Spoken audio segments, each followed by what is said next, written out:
Hello and welcome to Total Packers with Matt LaFleur, Larry McCarren, along with the head coach of the Green Bay Packers. And Matt, certainly not the opener you were hoping for. What can you take away? What can you learn from the loss to the Vikings?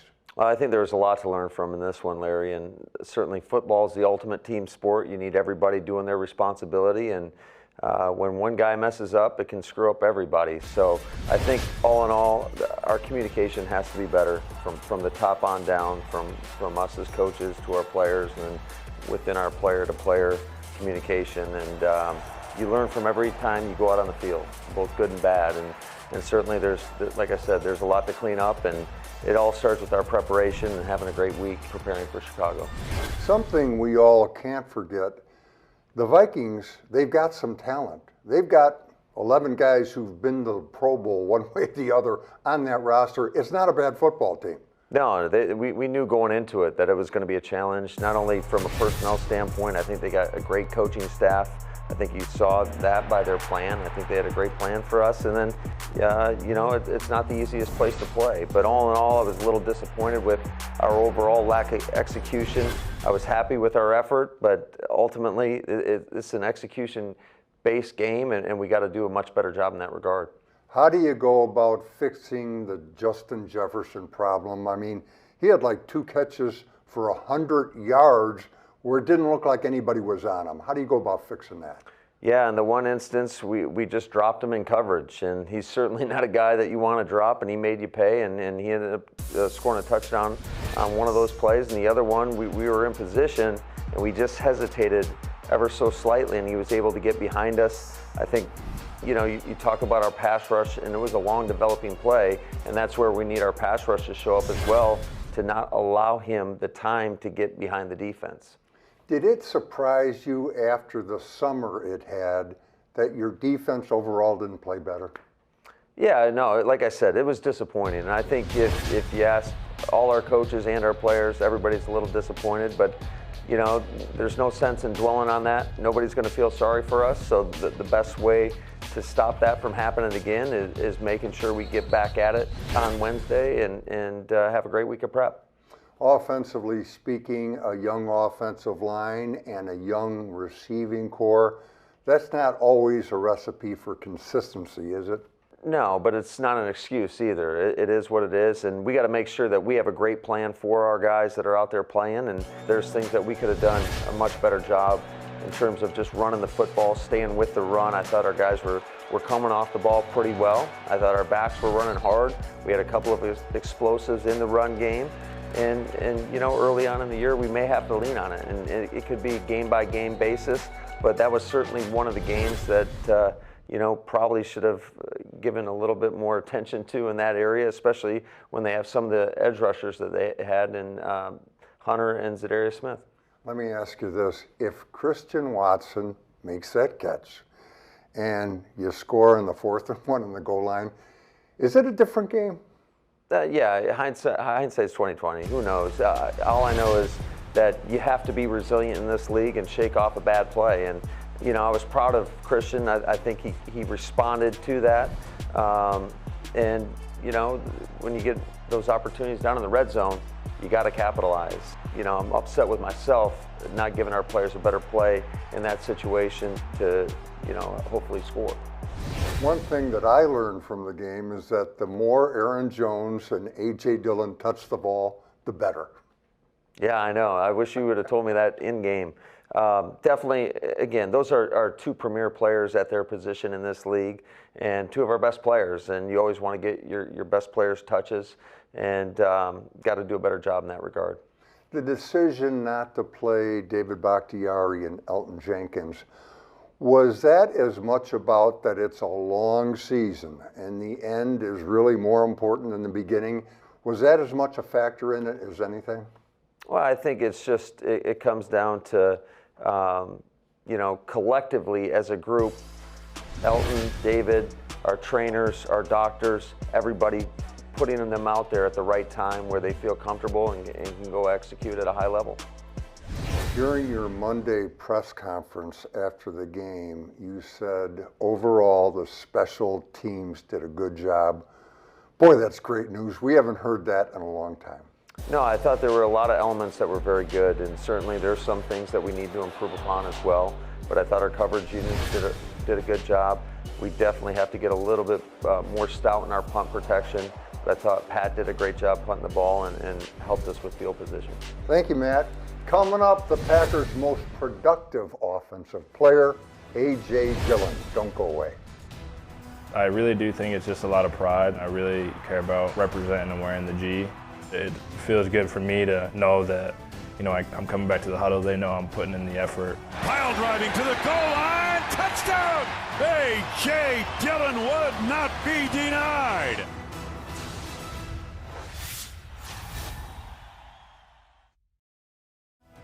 Total Packers with Matt LaFleur is brought to you by your local Chevy dealers, by Bellin Health, and by Johnsonville.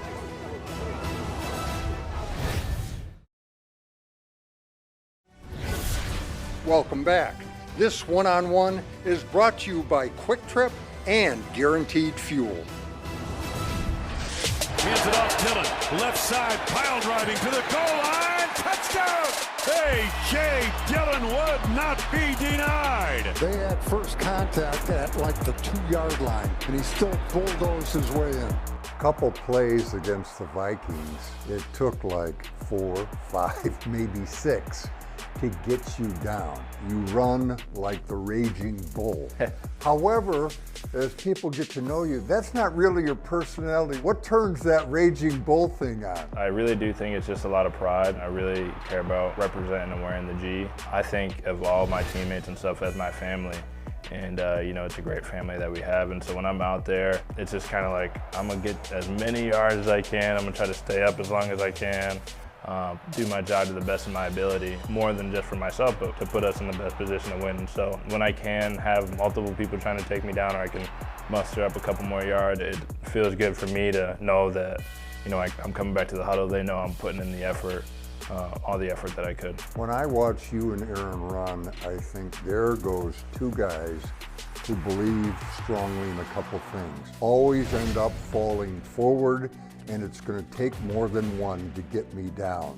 Is that a conscious philosophy on your guys' part? Absolutely, and that definitely starts with Coach Sermons, I would say, especially my time being here. He's echoed, there's average, good, and great, and the great ones, make the first guy miss. And so there was a couple of times I had like a good gain of yardage or whatever, but I was tackled by the first guy, and I'm like, God, like that's not enough. That's not enough. I mean, some of those runs that Aaron had, we were obviously down, and things weren't really going our way. It wasn't looking too good for us, but that lit up the whole sideline. 29-yard run, and then we ended up scoring on that drive. But I ran out there, and I'm like, dude, like, you just brought all that energy back. And I was out there, I'm like, just keep doing that. And then he did the same thing for me when I scored the touchdown. And so I think we feed off each other and like really believe in each other.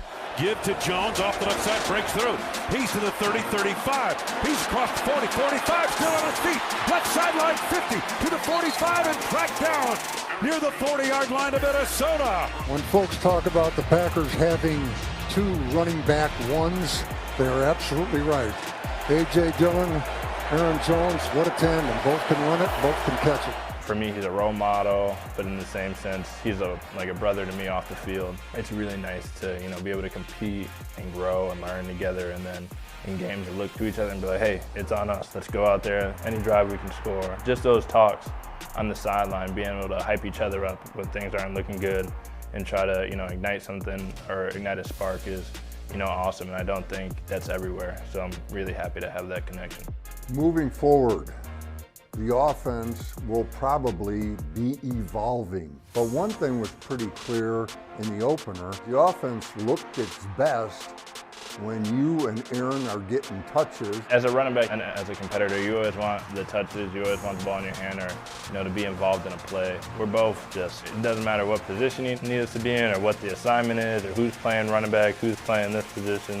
If we're both out there and neither one of us are getting the ball, if we can do something to help the team win, we're going to do it. And so however that looks, whatever it's going to take, we're definitely going to be there to answer the call. We have a lot of accountability in our room, and it means a lot to even be in those situations where coaches and the team and stuff trust us. Looking ahead to the Chicago Bears, what's the best thing A.J. Dillon can do for the Green Bay Packers? Be accountable, just, make sure I'm studying the tape and, knowing what I need to do, and then, just be a leader by action. We have great leadership on our team throughout every position group and obviously the coaching staff. So I think leader through my actions, doing the right thing, keeping my head up this week. Obviously the game didn't go the way we wanted, but especially for, the younger guys or just anybody who needs it, just, making sure my head's on straight and poised, and, we still have the same goal. One game doesn't define us. And so I think, just getting everybody back and, being able to reflect and take the coaching and looking forward to this next week.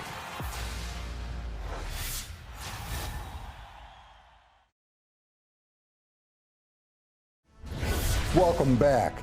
This week's Chalk Talk is brought to you by Network Health. At Network Health, we do what's right, even when it's not easy. It's who we are. Health insurance is what we do. Give to Jones, off the left side, breaks through. He's to the 30, 35. He's crossed 40, 45, still on his feet. Left sideline 50 to the 45 and tracked down. Huge running play by Aaron Jones. Biggest play to date for Green Bay. Offensively, the best thing the Packers did against the Vikings was run the football, and here's their best run. It starts with a block down and a kick out. Yosh Nijman blocking down, Zach Tom kicking out, and look at the nice clean read they provide for Aaron Jones. When the Packers run the ball well, usually the big dog is barking. And watch Mercedes Lewis take care of one of the Vikings' toughest customers in Eric Kendricks. On the right side of your screen, Randall Cobb is blocking on former Packer Chandon Sullivan. And Chandon is so worried about Randall, he forgets about Aaron Jones, and by he goes.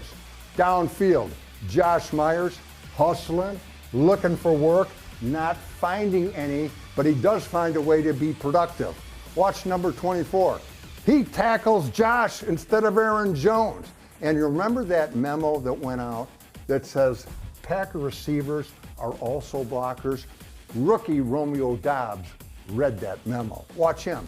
On number 3, Cameron Dantzler, knocking him around. Meanwhile, back at the ball, Aaron Jones, the man of the hour, with the big stiff arm and facial on full-grown linebacker Jordan Hicks. And remember, we talked about Randall Cobb before. He's back into the picture. Look at him. He's knocking Hicks, a full-grown linebacker, on the ground. And the play continues. Number 3 there, Dantzler, he doesn't know whether he's on foot or horseback, and the play is finally stopped after 29 yards. That is a great attitude play. Speaking of which, here's Aaron Rodgers talking about this game last week. It's one game, so whether we go to Minnesota and have a great performance or whether we, have a struggle up there, it's one game, and we're going to have to find consistency throughout the season. That takes a dedication to craft, to preparation, and pride in the performance that for the young guys, they're going to have to learn what that looks like and what that feels like.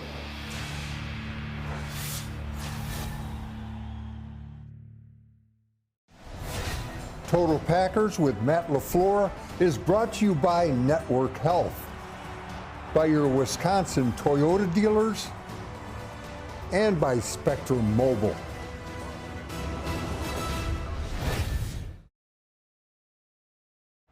Sargento celebrates 20 years of touchdowns for hunger. When the Packers score a touchdown, Sargento donates $2,000 to fight hunger in Wisconsin. Every Packers TD helps to feed hunger thanks to Sargento, the official cheese of the Packers.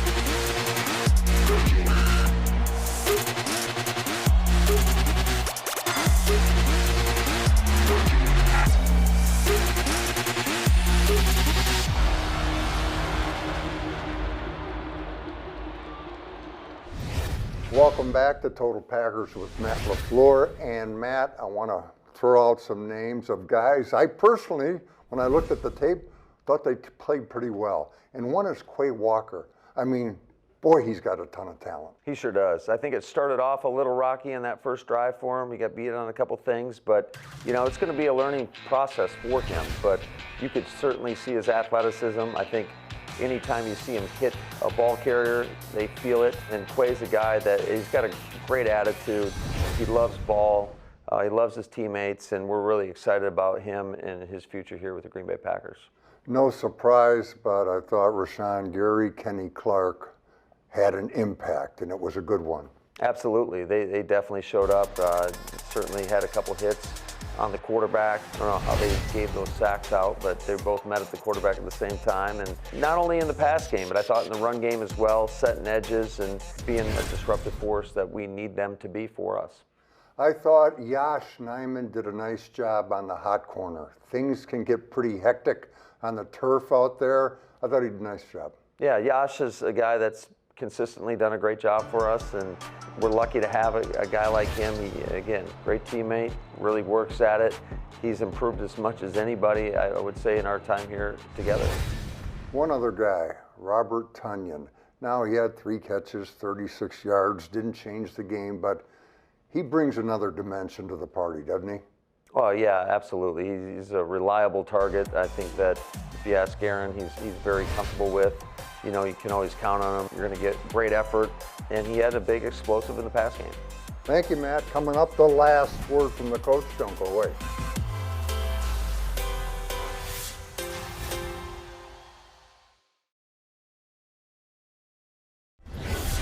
Welcome back. The Last Word with Matt LaFleur is brought to you by Construction Business Group and Wisconsin Operating Engineers. Welcome back. Time for the last word from the coach and Matt. The Bears upset the 49ers in the slip and slide bowl. New coach down there, still have Justin Fields. What do you think? Yeah, I think, first of all, anytime you talk about the Chicago Bears, you know it's going to be an old-fashioned pounded out type of game. It always is. It's never easy. It's a great rivalry, the greatest in all the National Football League. So I think, you know, the new leadership there with Matt Eberflus, a guy I got a lot of respect for. He was the defense coordinator for the Colts, and we saw him a couple years ago. And then obviously they got Luke Getsy as their offensive coordinator, and Richard Hightower was the special teams coordinator for the 49ers last year. So there's some familiarity with their scheme, and I think you couple that with a guy like Justin Fields, and they've got Roquan Smith and Robert Quinn on the defensive side, Jalen Johnson. It's going to be a great test for us.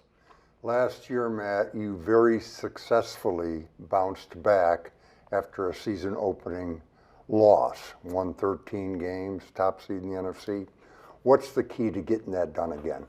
I think just making sure that our process is on point. We have a great week of prep, and our guys come ready to play and with great urgency. Thank you, Matt. Beat the Bears, and thank you for watching. Until next time, take care.